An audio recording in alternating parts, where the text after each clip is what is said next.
Prof. Nikhil Dembe, Deputy Director General for the International Vaccine Institute and also IVI Regional Director for Africa. For the work we're doing, the ecosystem is really taking good shape. We have seen the African Medicines Agency, you know, a couple of weeks ago, they have appointed a CEO, the inaugural CEO. Now you have the Africa Pharmaceutical Technology Foundation. That's important for tech transfer. It's, it's, it's actually domiciled in Kigali. You have the International Vaccine Institute. We are there.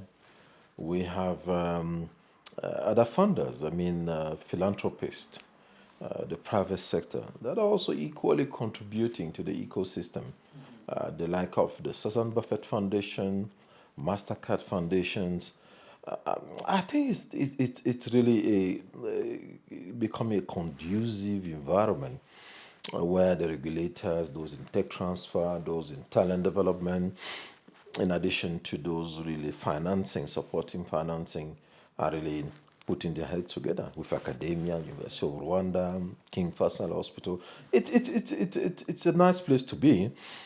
And people will comment and say it's becoming really the pole of a hub of excellence for pharmaceuticals. I think this is my overall impression for now.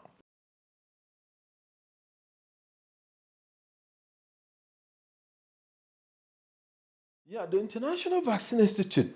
I think this is was established UN Chartered International Organization in 1997. So it's quite some time now, and the primary goal is to discover, develop, deliver vaccines for global health.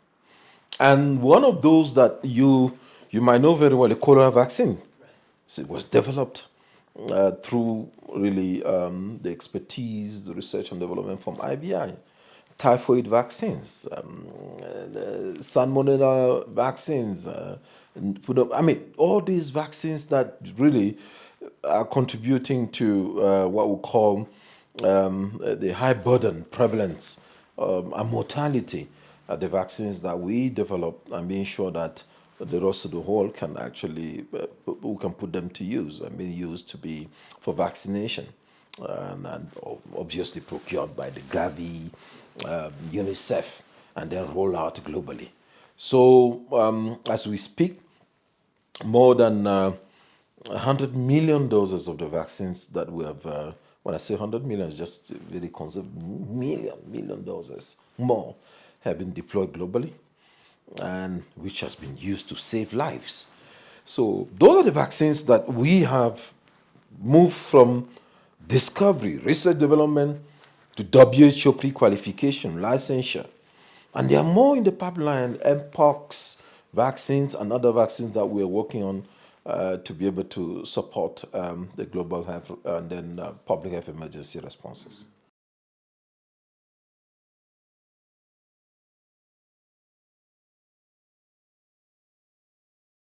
No, very good point. Yesterday, actually, at the 13th International Conference, that was my topic, prioritization. So, if you look at it globally, in terms of first, the diseases, there's something we call syndemics. I mean, multiple diseases that are co-circulating. Emerging and re-emerging diseases, things like Marburg, Ebola, chikungunya, Lassa fever. These are emerging and re-emerging. They come, they go. There's actually, so they occur and reoccur over time. Now you have also the non-communicable diseases, things like diabetes and all those that mental health and injuries. I think those are the group, and then the third group, the endemic diseases, malaria, TB, HIV. The list is long. So we are dealing with multiple diseases at the same time. It's called a syndemic. Now, in the midst of funding cut, I think global funding cut and geopolitics means that we need to prioritize. We cannot just do everything because the resources are limited. So when I was with the Africa Union and then Africa CDC, we launched what we call the Partnerships for Africa Vaccine Manufacturing. And we develop a framework for action to guide African Union member states in terms of prioritization for manufacturing, vaccine manufacturing. Then we came up with a list of 22 diseases grouped into legacy vaccines, outbreaks vaccines, and those ones are very important in the sense that it gives you an idea which of the disease is prevalent and do we have the medical countermeasure ready to be able to respond in case of any outbreaks? So I think this is like HIV. The burden is there, but there's no vaccines. There are several other diseases that are currently being developed, still in process. Some of the diseases with no vaccine, some with vaccines, unpreventable vaccines. But again, the really what we call the disability adjusted life per year and the burden across ones are actually huge for some of the diseases across the continent. So yes, there are 22 diseases that are being prioritized. Some of those include human papilloma virus, because you know the younger the adolescents have to be protected, and usually it's before their sexual debut. You need to be sure that they receive vaccination. You can look at numbers. I think the target is over the plan is to vaccinate over 150 million Africans by 2030. I think these are the target. Rwanda is doing pretty well in terms of target in meeting the HPV vaccination. Other vaccines, now we have malaria vaccines, is there. We'll move down on the list. You can have Rift Valley fever vaccines. IVI is currently working. We received funding through CEPI and working with the Afrigen Biologics based in South Africa. Afrigen Biologics is the company that actually cracked the code for the Moderna vaccine. So they are working with IVI for the Rift Valley fever vaccines. There's a long list. Even hepatitis B. Some of those vaccines, the yellow fever vaccine, all those are priority diseases for the continent. Yes, there's a list.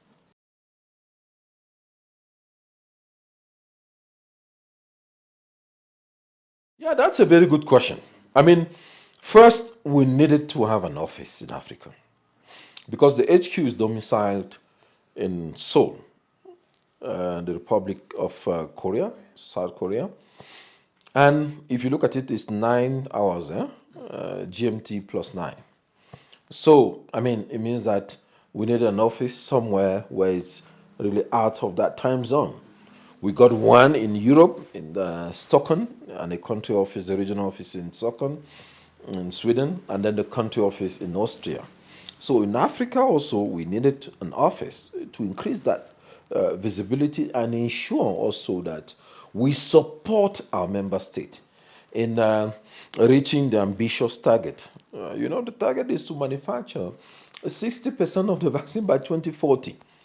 And you cannot do that being very far. It's like you're using a screwdriver, you are, let's say, 10,000 kilometers from where the center of action. We needed to be there where there's more need for the continent. So now, having said that, head of state, including His Excellency President Kagame, push really for local manufacturing. It means that the target from 1% to 60% by 2040. Now, you really want to have a technical office, a regional office where the coordination happens.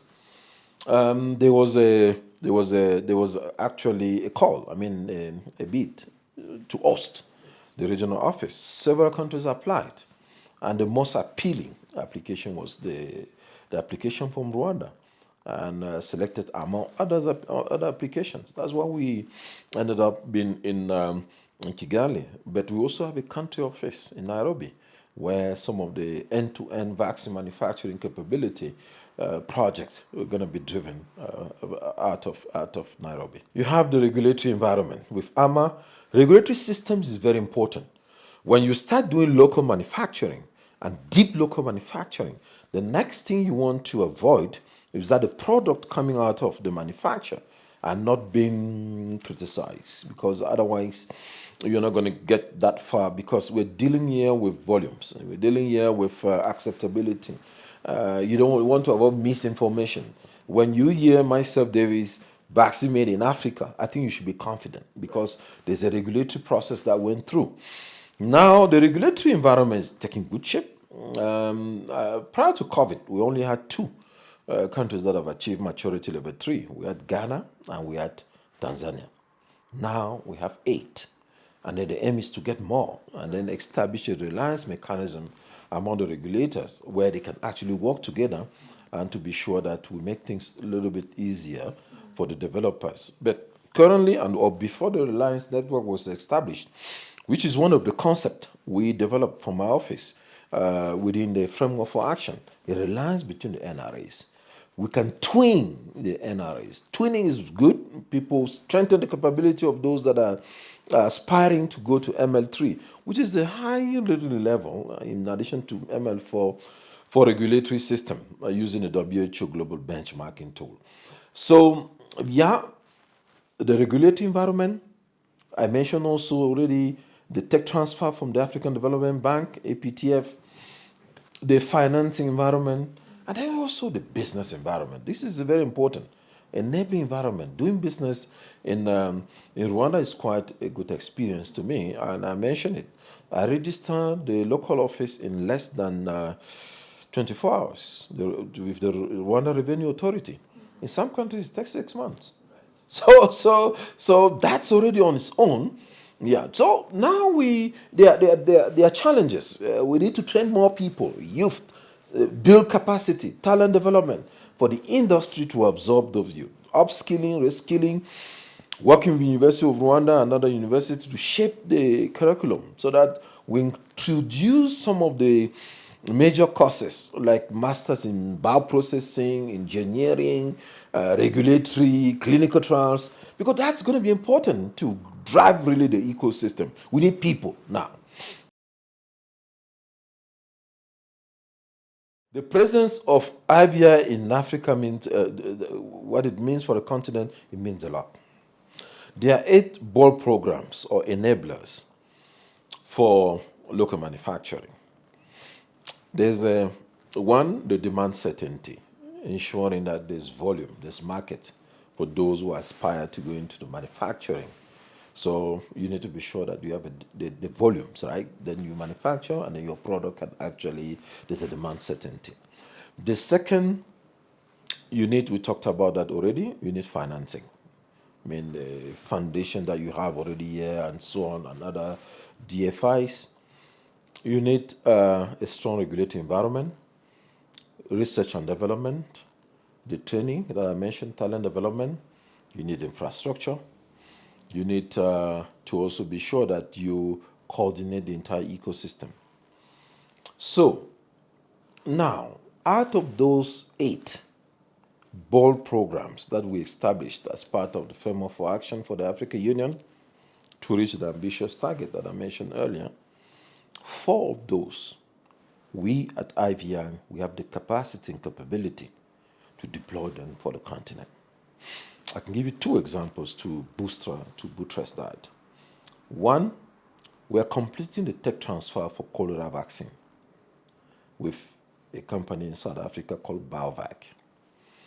So as you know, currently over 20 member states are experiencing outbreaks of cholera, but there's a global shortage of cholera vaccines.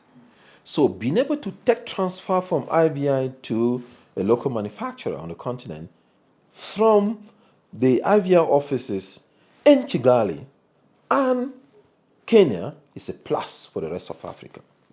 I mean, if there's a major outbreak of cholera vaccine in the next 2 years, the vaccine is going to be ready. Africa is not going to be competing with other countries to have access.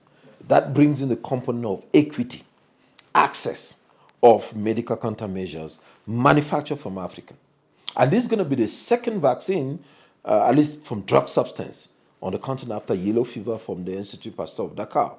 That's number 1. Number 2, I mentioned the Rift Valley already from the continent. Number 3, talent development. We're actually training thousands and thousands of Africans. The next vaccinology course, that's going to be in September, is going to be here in Kigali. And several Africans coming all over Africa are going to be trained. We're going to do that at ICOT. the vaccinology course that is coming up. That is building talent. So the bottom line is that we're supporting the Rwanda FDA and other regulators on the continent. I mean, that's from Kigali, that's from the office, the regional office. Yeah, yeah.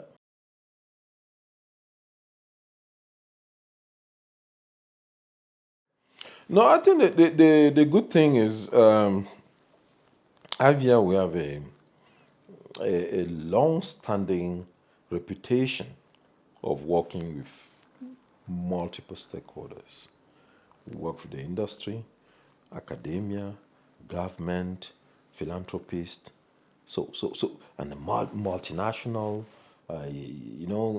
global health institutions. So the BioNTech, we have several calls and engagement with the local partners that are actually working in Rwanda. We have completed a mapping to know what actually are the competitive advantages. Okay, it's important to know who is doing what and see how we can support. We are stronger together. So, and we're not aiming at duplicating effort. If the ecosystem, you have EAC, you have what again, syllabi that working here, we have Math Plus from the European Union Commission, GIZ, all those institutions, they have also a program, and we all share the same goal, strengthening the ecosystem. There's no way you want to have works in the silo. You have to work together. And also there are working groups. All those partners are all together, brainstorming, and then augmenting the capacity for each of the partners based on their strength to be able to drive that. As we speak, we are working closely with the European Union Math Plus project to strengthen capacity of clinical trials ecosystem in Rwanda.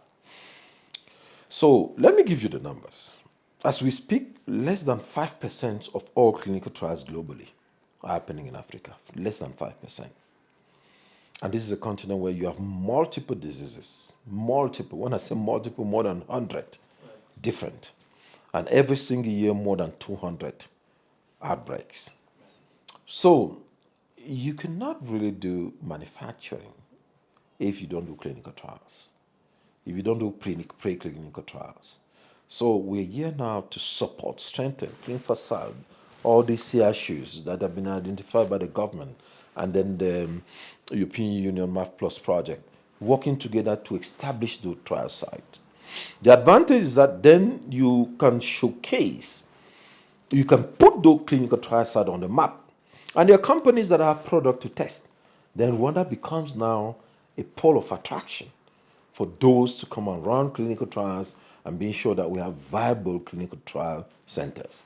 This is very important. I think IVI is working very, very hard to be sure that we achieve that target. I want to be very clear. We're not manufacturers. We develop, we discover, and we push it to manufacturer. And the manufacturer can manufacture. IVI role ends when we do up to WHO pre-qualification licensure. We hand over, the manufacturer then can do the manufacturing. We are actually the brain, the discovery brain of vaccines. Yeah. I think first, I mentioned already the players, universities, the regulators, the industry like BioNTech you mentioned.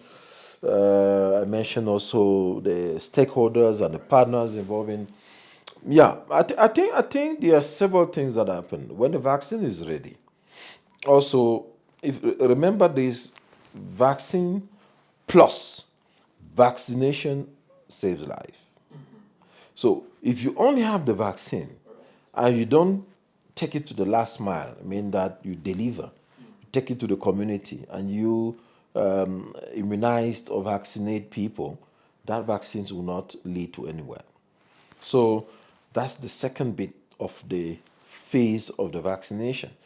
Vaccines developed, discovered, now manufactured, then vaccination will happen. So it's important that we take also into account the community, those who get the vaccines. How do we create the demand? How do we ensure that the vaccines that have been delivered are safe and efficacious? That's the vaccine effectiveness studies. We do those ones. We're currently conducting mpox vaccines effectiveness in several countries on the continent.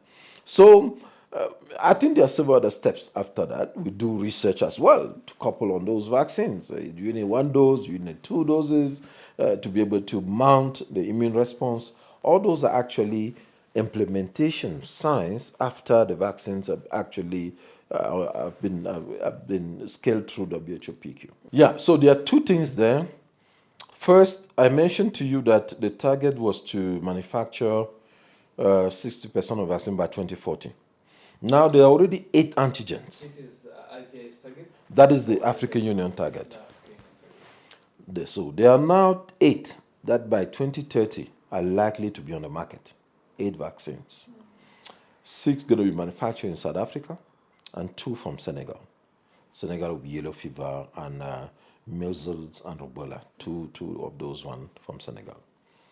So from the IVI, there will be 2 vaccines that are going to be ready by 2028, meaning up to WHO PQ. The oral cholera vaccine simplified version of the current vaccine that we are transferring to South Africa.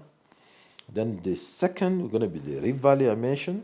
That's also going to be by 2028, latest 2020 or 30 from IVI. Those are the 2 from IVI.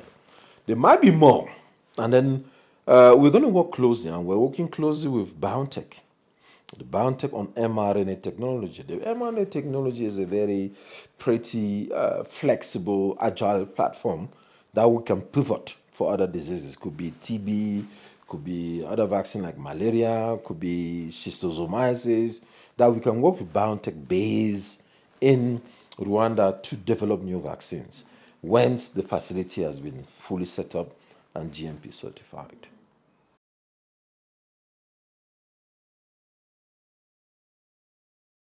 I think number 1, Africa has to achieve self-sufficiency, self-reliance. We have learned during COVID that we need to develop or build capability, not only for vaccines, for diagnostics and therapeutics and other medical countermeasures. That's number 1. Number 2, there's a political will from head of state to really build ecosystem across the continent. Then the third one, now researchers that are doing research and development need to come together through an umbrella to build or develop project, and a costed project that can be used to mobilize resources from partners to be able to, and then domestic resources from our member state to really drive, being a vehicle to accompany the political will. But right now, there's no how much it's going to take to get to 60%. I don't think people have who's going to give what or contribute. How do we get there? Advocacy, resource mobilization. The good news is Excellency President Kagame is the champion for domestic resource mobilization, AU champion for domestic resource mobilization. Our expectation is that definitely this agenda is going to be moved forward through the head of state and being sure that resources are being allocated, domestic resources, so that we can build clinical trial system, ecosystem, support the regulators, the researchers, do research for the priority diseases that are relevant for the continent, and also being able to build infrastructure. That's the only way the continent is going to be self-sufficient. This is a continent of 1.5 billion people. Only 1% of all vaccines that are being used are manufactured on the continent. It's a huge market for our manufacturers, but they just need certainty. And are we sure that the vaccines are going to be produced? We're going to really face and get some premium to compete based on the economy of scales that are going currently, the global market. I think this is what I'm going to say. We need to work together as a continent to achieve what we call Agenda 2063, which is the blueprint to unlock Africa potential. The African potential can only be unlocked if we can reduce the cost of really what we said expenditure, I mean, loss of productivity, which equate to 800 billion per year. There's a lot of money. But if you have preventable vaccine for preventable diseases, that can cut significantly the cost of those diseases and then really move us to innovation, science, technology, digitization, artificial intelligence, if you wish to list more than that. I think this is the point where we need really to build a resilient, self-reliance ecosystem. Thank you.